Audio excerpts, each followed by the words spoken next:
We interrupt this record to bring you a special bulletin. The reports of a flying saucer hovering over the city have been confirmed. Did you really go out with an alien? Uh-huh. What was it like? Real different. Becoming Human, a Mork and Mindy podcast. Hello listeners, this is Paula Schaffner with episode 83, Drive, She Said. This episode first aired on February 4th, 1982, so they had skipped the previous week. The IMDb synopsis is, Mork takes driving lessons. The title is inspired by the 1971 movie called Drive, He Said, which was directed by Jack Nicholson. There's also a Laverne and Shirley episode, the second season opener from 1976. In that one, it's Drive exclamation point, she said. Well, here it seems to be just a comma. And in that episode, Laverne is the one who's taking driving lessons. This was the 9th episode directed by Bob Claver and the 3rd written by the team of Lisa Kite and Cindy Beagle. This caught my attention because the music is sort of more disco or funk or something, which surprised me at this point in 1982, maybe made in late 1981. And you can see that there is snow in the ground. Mindy enters the front door wearing a tan overcoat. There's applause. She calls to Mork and Mirth that she's home from work. She says, "What a day." We don't find out why it was such a day, and I don't know if this is after Mr. Pearson started managing KTNS, depending on when these were supposed to air. Mork enters from the bedroom, and he signals to Mirth to either be quiet or patient. The applause includes cheers and whistles. He goes over to Mindy and gives her a peck on the lips. She starts to take off her coat, and she reveals what I used to call the dead owl sweater, that red and gray. Not a good fashion choice, but I guess it's winter and she's got to wear something. He calls her Mind and tells her to keep her coat on, and then he puts it back on her. He says that if they really haul rubber right now, they can get downtown, go to the grocery store and the hardware store. He saved up enough coupons to buy a small Learjet. I don't know where he's going to buy it, but he brings out a whole stack of coupons. She says she just got home from work and she doesn't want to run out the door again. She says there's got to be something in this house that they can eat. And he says there's just the cheese that the president sent them. This is a reference to how on December 22nd, 1981, President Reagan signed and authorized into law the finalized version of the Agriculture and Food Act of 1981, which called for 560 million pounds of cheese stockpiled by the Commodity Credit Corporation to be released, saying it would be distributed free to the needy by nonprofit organizations. This was a somewhat controversial act because of the questions about the quality of the cheese. And yeah, that probably was very recent at the time that this was filmed. Mork calls to Mirth and then calls him son. He tells him to move it and let's go. Mirth enters from Mork and Mindy's bedroom to applause. He's wearing a puffy orange jacket, a red and black knitted scarf, and blue gloves. He tells Mommy that his clothes are standing still, so he's dressed very warmly in layers. Mindy calls him sweetheart and goes over to him. She says she knows he's in there somewhere. She gives him a peck on the cheek. Mirth asks Mommy if they can go someplace where there's air conditioning. She calls him sweetheart again. She asks Mork to give her a minute to catch her breath because she just walked in the door. She takes off her coat as she walks over to the armchair on stage right. Mork follows and calls her hun. And also, poor little pooped out Pooter, it's a variation on the little Pooter pet name. She drapes her coat over the back of the armchair and sits down. Mork tells her not to worry. Now, come on, you just sit down here and we'll make you feel so much better.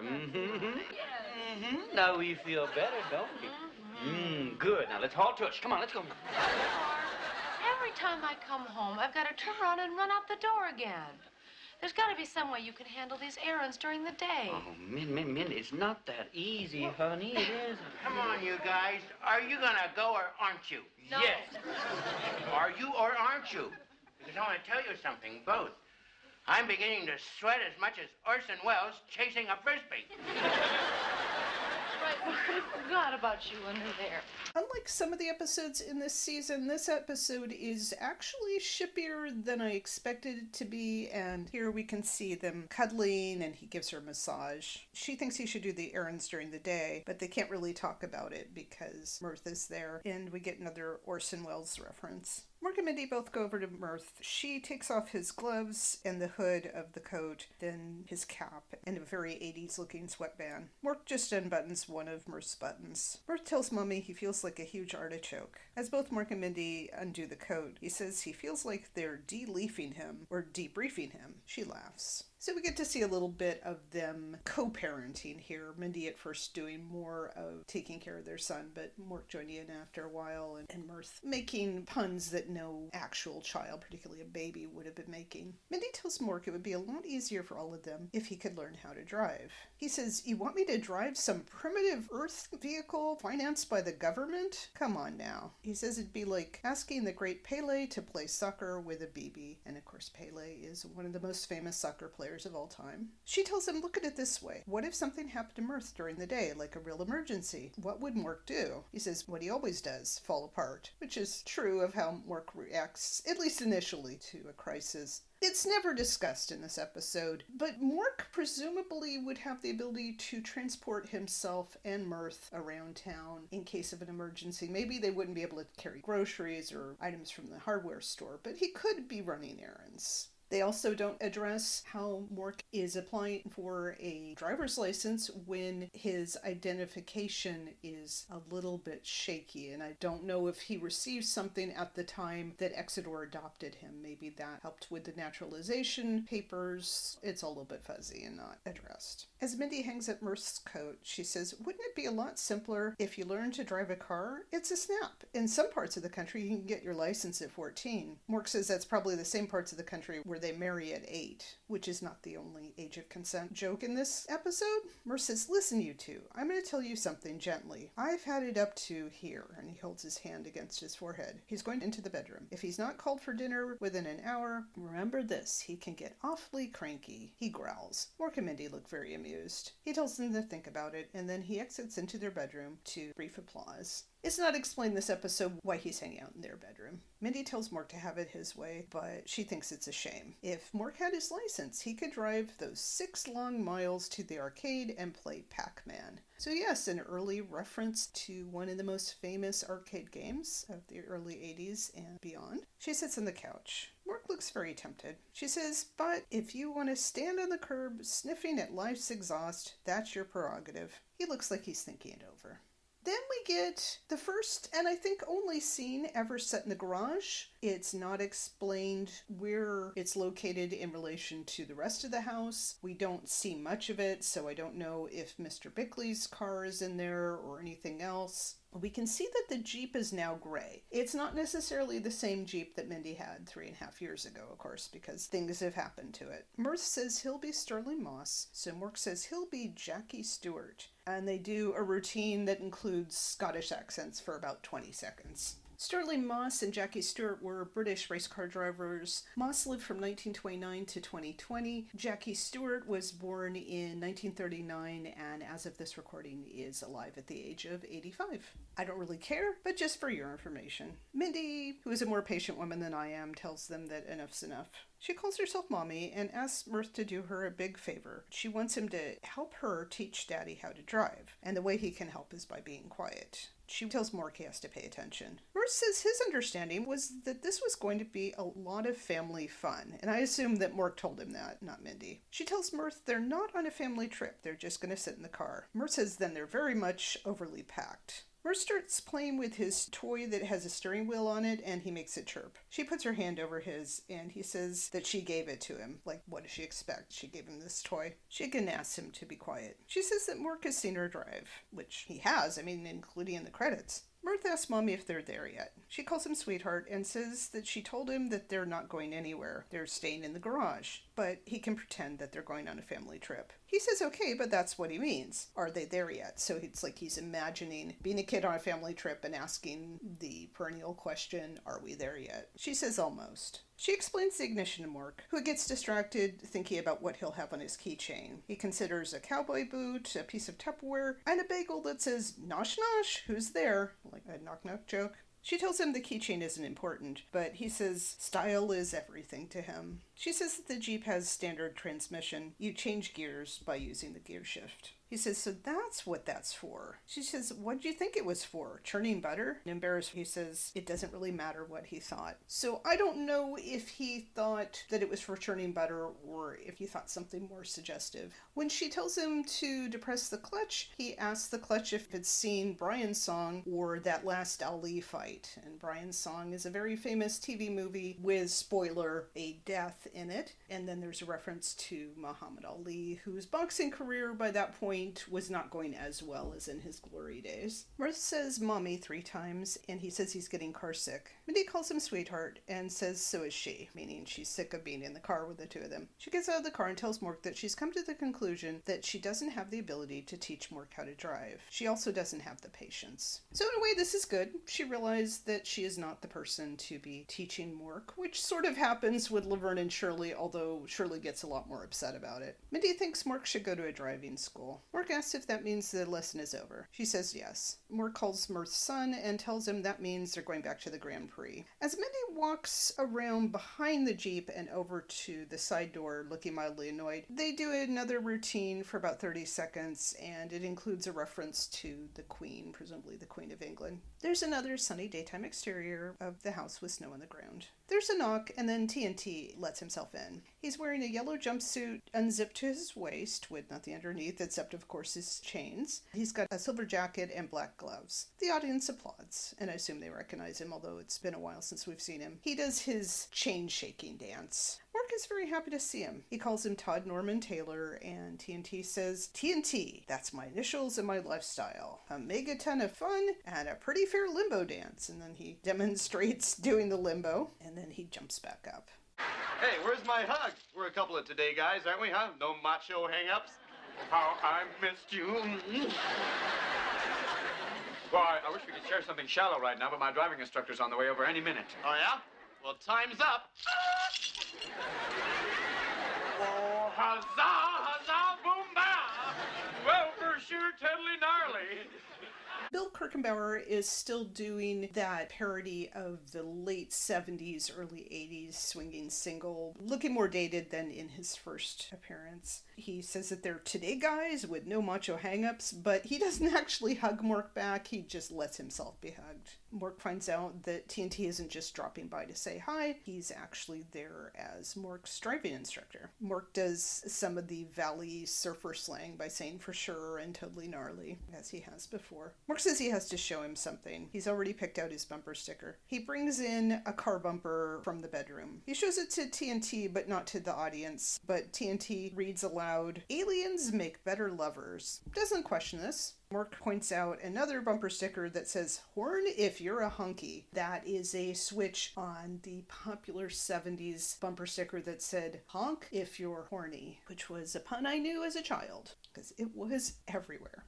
TNT sets the bumper on the couch and tells Mork that that's real trendy, real cute. He puts his hand on Mork's back and tells him if he's going to be king of the road, there's a lot of things to learn. For one thing, he has to know where to put his Banaka. Banaka is a breast spray, and apparently they still sell it. They sit on the bar stools. TNT says you also have to know how to drive with your wrist, and he demonstrates that, and he drapes his hand on Mork's shoulder like this is how he drives when he's in a car with a woman. He also says that Mork has to know how to look cool when a lit cigarette lands between your legs, and he mimes that. Mork says, teach me, oh guru of the gear shift, my motor mentor. TNT says, number uno, no matter how treacherous the road conditions, always stop for female hitchhikers, and he laughs. I'm sorry, but I'm married.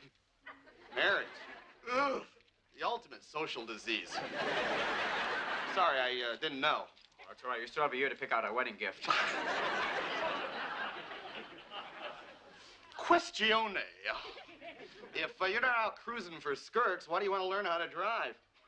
If cars didn't turn on women, you wouldn't catch me into one of those death traps for all the musk oil in Cleveland. Death trap?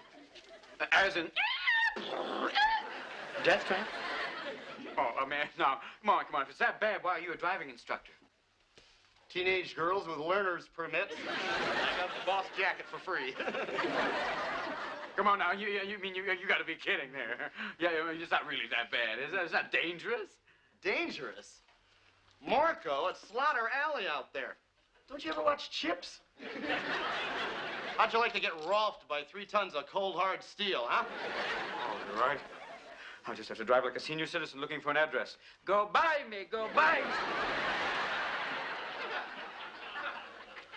Well, that's real good, except then you'll be a real easy target. Those people are out looking for blood. Huh? But hey, take the Zen view. You can only have one fatal accident.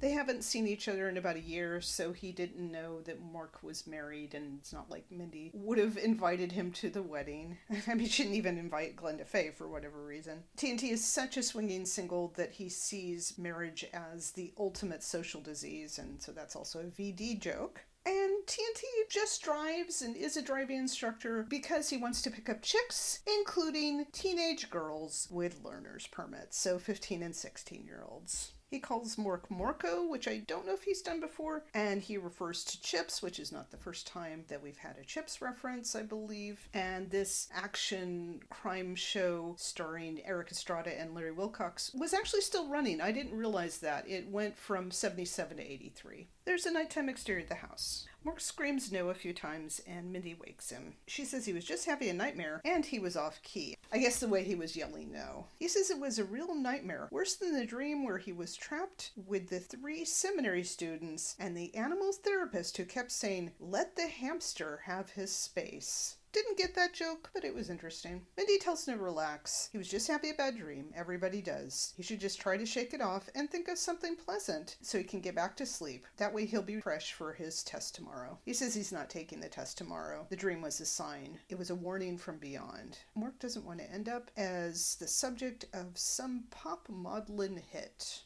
We knew him well, but he's a windshield dust now. I couldn't tell if this was a parody of anything specific. I was expecting him to refer to something like Dead Man's Curve, if he was going to have a song about somebody dying tragically in a road-related injury. Mork not only isn't going to take the test, he's never going to get in a car again. He kisses her goodnight, but then he crawls under the bed. Then he says, "Mind?" And she says yes. And then he asks her why there's a copy of Playgirl under the bed. She leans out of the bed and hits him. And then we go to commercial. I'm not sure if this is the first reference to Playgirl in the show. Felt like maybe the second or third. The implication is that Mindy, as a married woman, or maybe it's a leftover from her single girl days, has a copy of this magazine that showed male nudity. There's another nighttime exterior of the house, and this time we're zoomed out enough that we can see some snow on the ground and a car driving by. We go back to the bedroom, now with the lights on, and Mindy is sitting on the stage right side of the bed with Mork on stage left. She wants him to describe the dream, and then she can analyze it, and he'll see that there's nothing to be afraid of. He lies down with his head on the pillow, I guess like he's getting therapy. He hums the Twilight Zone theme. Then he sits back up. He was on this road. There was very, very, very thick fog. He tries to run, but he can't. He tries to scream, but he can't. He tries to rumba, and he wins second prize. So a dance joke. She asks what this has to do with driving. And I would think that it's set on a road in fog implies that it's going to have something to do with driving. And he says, "What are you, a dream critic? Come on, honey." He says, then it happened. He felt this icy cold hand touch him here, and he puts his hand on his own shoulder. It sent a chill down his spine. And then he saw it was him. Mindy says, "Who?" It was Satan. The devil Beelzebub. Oh, men. I mean, it had to be him. I mean, how many men do you know that have little hooves? Oh, and his eyes, man. I remember his eyes. They were like a combination of Ming the Merciless and Nancy Reagan. And then he looked at me, and a long, bony finger pointed and said, "You're next." And then the next thing I remember, there I was seatbelted into a hearse, and there's no one driving, and the hearse is going down a long hill towards a tunnel, and I'm careening going, no, no, and the next thing you know, I'm in a beauty parlor having electrolysis.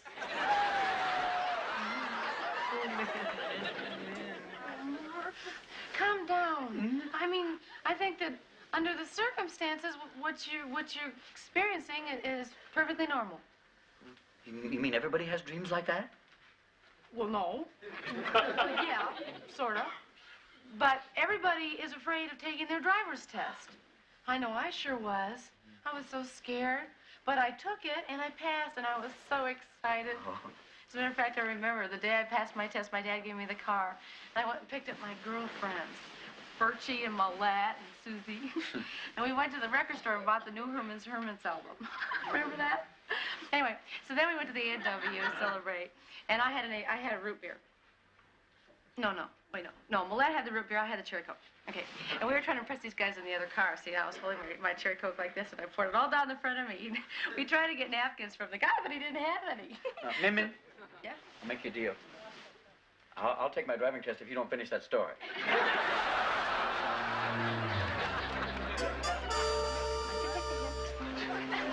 Okay, it's a deal. Yeah.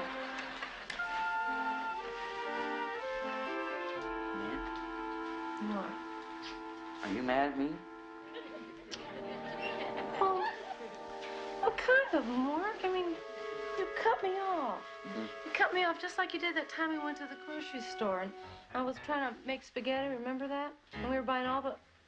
No, I was making meatloaf.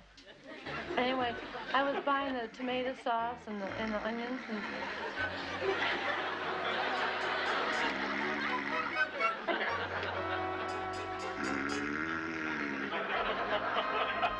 Oh, other people like my story.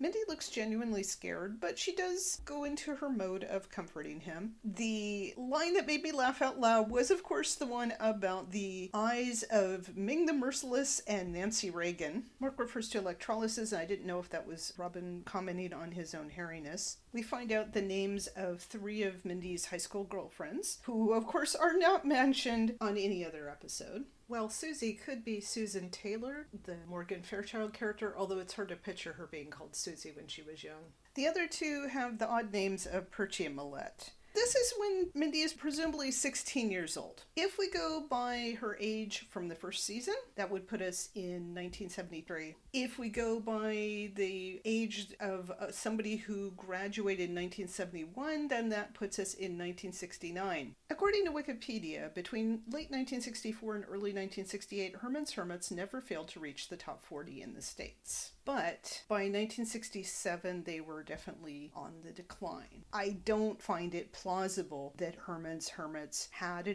new album that Mindy was excited about when she was 16. I think that it was just chosen because it's kind of a silly name and they had kind of a silly image. It seems like they could have come up with somebody else that she was a fan of. Maybe David Cassidy. And she refers to A&W root beer. In a way, this is a very shippy scene, not only because she tries to comfort him, but because we get them snuggling together. But then he falls asleep while she's telling her story. She grumpily says that other people like her stories. So we're in a different place than we were a few episodes ago, where he enjoyed hearing her stories during the sleepover.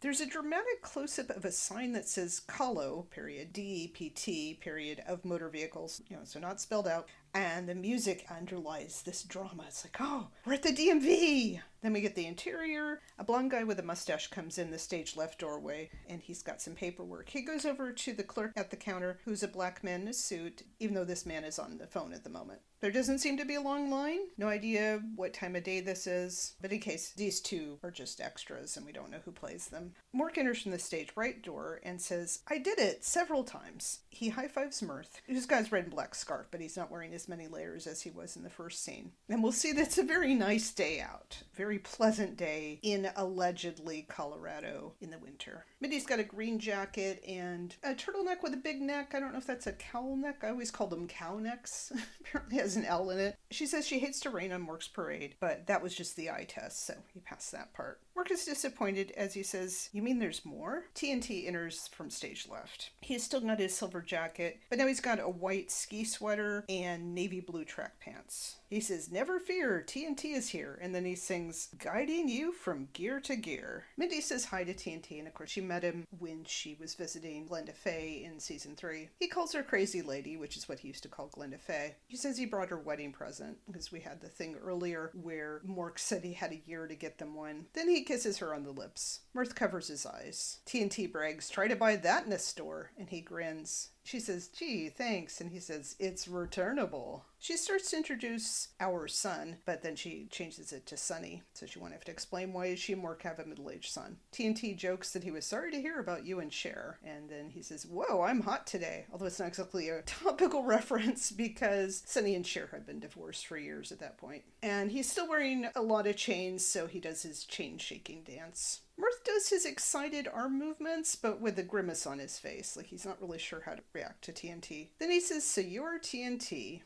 Take these. Here we go. Bye-bye.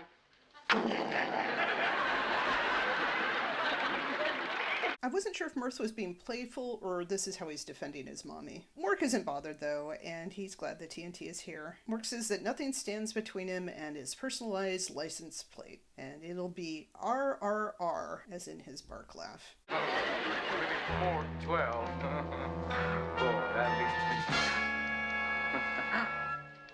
You're next.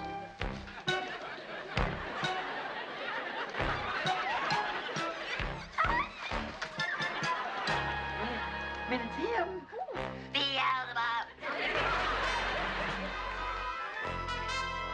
I thought that this clerk looked more like an alien than the devil. In fact, he looks like General Zod from Superman, and I say that as somebody who does not follow the Superman franchise, as you know. If you look closely, you can almost read S. Devlin on his badge, and that is how this character is credited. I'll just mention right now that he's played by Max Maven, who is then 31, and this was his first credit. He doesn't have very many. He seems to have been a magician in real life, judging by the roles that he had, and he died in 2022.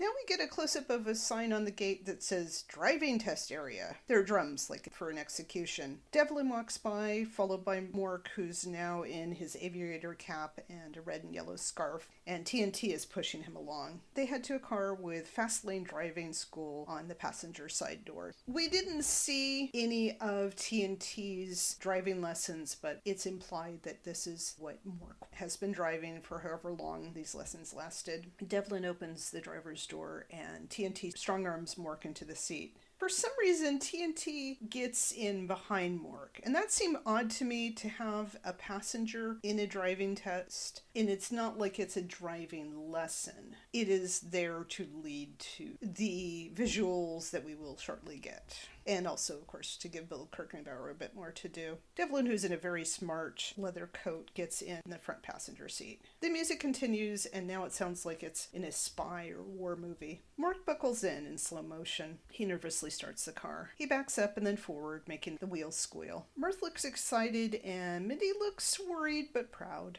Try to avoid those garbage bags.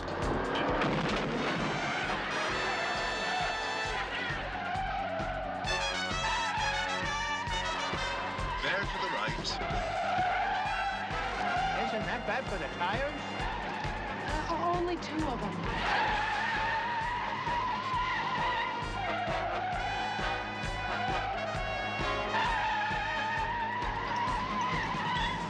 Boy, that was great.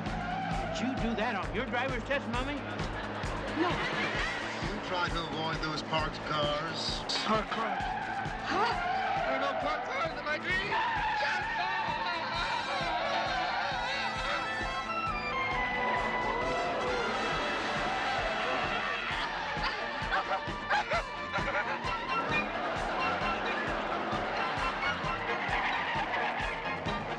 Man. Get out of here.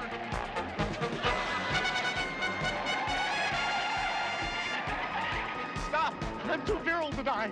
Please, Lord, get me out of this, and I'll donate all my change to Parents Without Partners.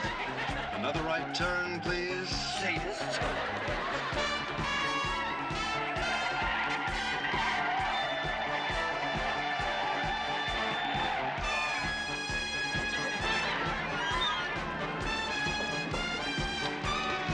Watch out! Get down! Get funky.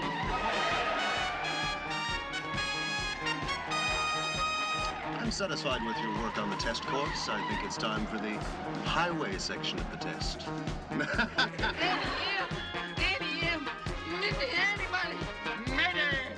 To the extent that I have vague memories of this episode from the time. I think it is the car on two wheels that most stayed with me. And we can see that Mindy and Mirth are both obviously scared. And in fact, Devlin is the only one who's calm until the end, where he laughs a little bit evilly. I thought it was interesting they didn't play him up as evil. He's just there during this craziness. I mean, to be honest, the man doing the driving test for Marcia Brady is more menacing. So they're driving around what I guess is supposed to be the parking lot behind the DMV. I think it's probably on or near the Paramount Studios, and in more than one shot you can very clearly see palm trees, but we're supposed to think that this is Colorado. And I thought that was interesting because they definitely have had episodes that were shot on location, but they weren't going to bother with this one. And Mork is so upset they says Shazbot, but it's not like that's going to give away that he's an alien. And presumably the devil doesn't care if he's an alien. I mean, Mork has met an angel on Out of the Blue, so...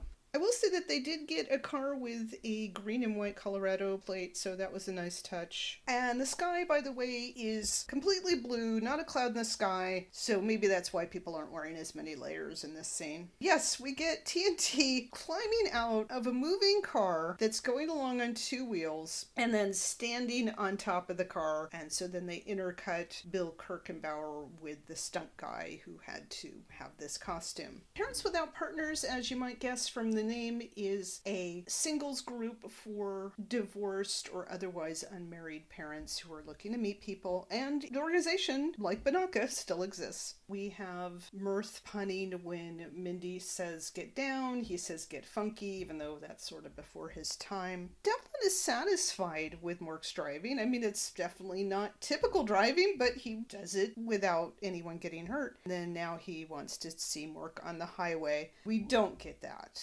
This is something that happens off screen. I think that Mork says Auntie M twice because he likes to make Wizard of Oz references, but the subtitles say it's him, like Mork realizes that Devlin is the devil. There's no exterior. We just have the family returning to their apartment in their same outfits, except that Mork is now wearing a neck brace. We don't know exactly what happened on the freeway. Mindy had to take him to the emergency room. Then we don't know what happened to poor TNT. We never see the character again. Mork says now he knows how Ed Sullivan feels, and that's because Ed Sullivan had a very stiff way of moving. And then he says, "Kiss me goodnight, Daddy," doing the Senor Wences joke as he has before. Mirth offers to fix Daddy a nice big hot cup of cocoa with a marshmallow. Yes, only one marshmallow. And maybe a goldfish sandwich. And I assume he means goldfish crackers, but not necessarily. Mindy starts to object, and Mirth realizes there's no mustard. Mork tells Mindy that that's sweet of Mirth, unlike her, who tried to send him to his doom. So he's not blaming Devlin, he's blaming Mindy for encouraging him to get his driver's license. Mirth says Mork is turning on them, although really he's just angry at Mindy. Mindy sends Mirth upstairs to his room so she and Dad can have a talk.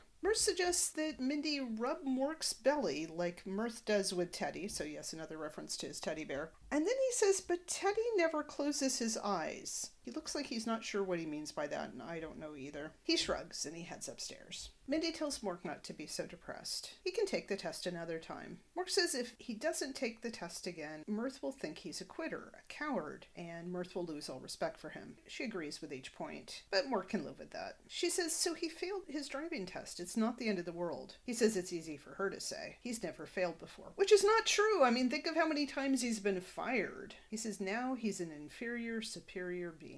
Even Richard Dawson wouldn't kiss him now. And I think that's at least the second reference to Family Feud this season. And Richard Dawson is still remembered by many people for how he would kiss most of the female contestants on his game show. Mindy wants him to sit on the couch with her. He takes off his coat and then she helps him sit because it's kind of painful. She says she may not have been able to help him drive, but there is one thing she does know about: failure. He thinks she's going to tell him the spelling bee story again. She says, well, she was. There's another thing about Mindy telling these stories so many times that Mork is getting kind of bored by them. She says the simple truth is everybody fails sometimes. He says, even Buddy Ebsen? which seemed like such a random celebrity to mention. And it made me think of how, although it wasn't his fault, Buddy Ebsen had to quit as the Tin Man in the 1939 Wizard of Oz movie because of his reaction to the makeup that they had at that time. Mindy is confused, but she says, yeah, sure, probably. She says nobody's perfect. Sometimes you succeed and sometimes you don't. That's what makes you human. And he says, well, I'm not a human, Mind. And then he marks the error with his finger, like he scored 1 point.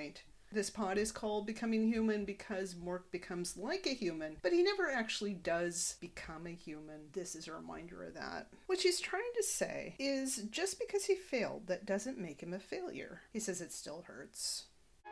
I know it does, sweetheart, and the only way to prevent that hurt is to go back in there and try again. You know, put everything behind you and think positive. I know you can pass that test, so go in there and try it. You can do it, I know you can. Yeah, I can. Yeah, you know what? I think I can.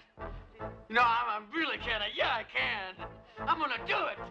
I really am. But just in case, I'm gonna dress up as an old lady so they'll give me a break. That doesn't work, I know. Do me a favor. If we go someplace formal tonight, will you paint a tie on here? She calls him sweetheart, and they touch in the scene, and she is comforting him again. He says that he plans to dress up as an old lady because he thinks he'll get more sympathy at the DMV. And of course, we've already seen him dress up as an old lady after Cora got mugged. They lightly kiss, and they touch some more. So that's what I meant about it's not exactly a shippy episode, but it's a fairly affectionate episode.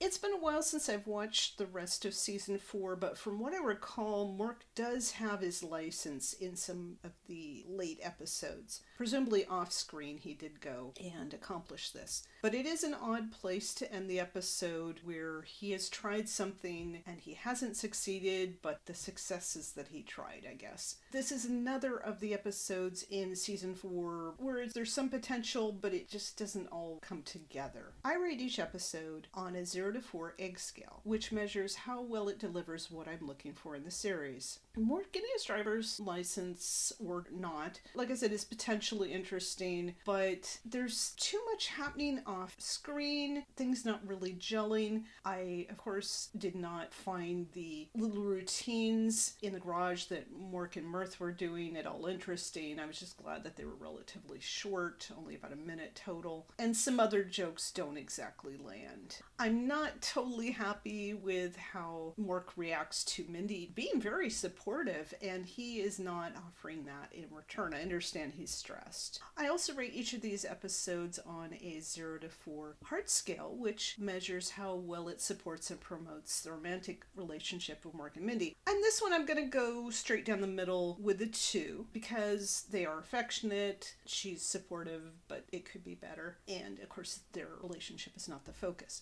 Getting back to the egg scale, I'm going to go with a 2.5, like the previous episode. It's not bad, but it's sort of skippable. I mean, especially because you don't really need it for any particular arc. If Mork doesn't get his license in this episode, then it's not moving the plot forward. And again, just really annoyed with the 4-season timeline on Mindy's age. That may sound petty, but it does bug me because it seems so pointless to put her years older than she would have been. That said, it's not the worst of this season. I didn't find Mirth as annoying as in some episodes. It was nice to see TNT back. It's not my favorite of his, and in some ways he's creepier than he was before somehow. This Devlin character didn't really hit the full potential in that, but it was okay. Would have been a good episode to include Fred on. Maybe he would have had some advice about driving. Maybe they could have had a thing about him trying to teach Mork to drive and getting frustrated. In the Laverne and Shirley episode, as I said, Shirley gets fed up with Laverne, and Laverne off-screen gets her father to give her driving lessons, and she passes, and from then on she can drive, and that somewhat affects what happens with both Laverne and Shirley. But there's so little of this season left that whether or not Mork can drive, don't think has much of an impact. And in any case, they would need to get a second vehicle since she's at the TV studio with her irregular hours, and they would need to have a car for Mork to drive to go on errands and for emergencies. 2.5 eggs, 2 hearts. This is Paula Schaffner with Drive, she said. Beep, beep, and beep, beep, yeah.